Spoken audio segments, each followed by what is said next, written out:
Well, Jones Jr., thank you for talking to FrankWarren.tv. It's a real pleasure to have you here. First of all, obviously, you're here in Vegas watching Hopkins Calzaghe. How do you see the fight going?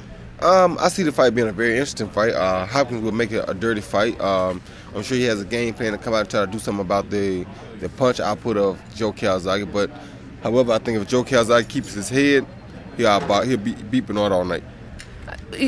Analysing styles, styles make fights, we all know that. Analysing the styles, because Hopkins obviously is a back foot, he's a counter puncher, and you think that really in his game plan somewhere is going to be dirty tactics? Yeah, it's going to be dirty tactics, and because he got to slow Joe down from punching so much. And he won't do that by throwing a lot of counter punches. He'll counter punch then hold, counter punch then hold.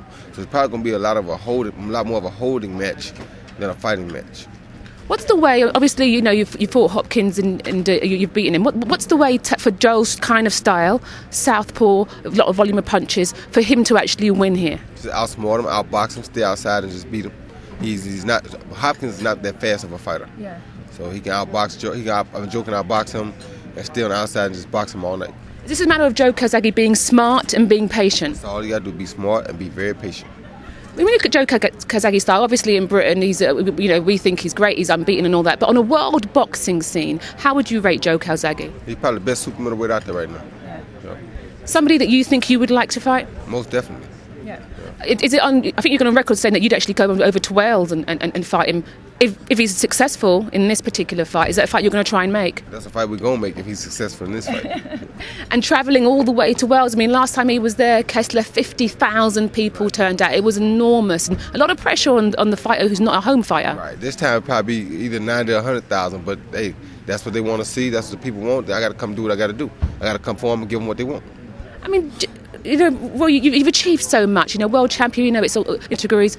What still motivates you? What still makes you want to fight? The fact that God blessed me with a wonderful talent, and I should use my talent to my ability. Hopkins, this we're talking about 4 years old, isn't he?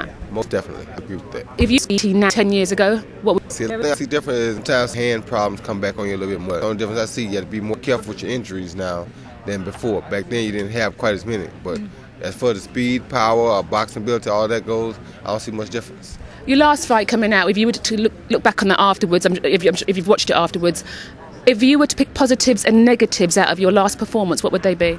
The positive was that I did what I wanted to when I got ready.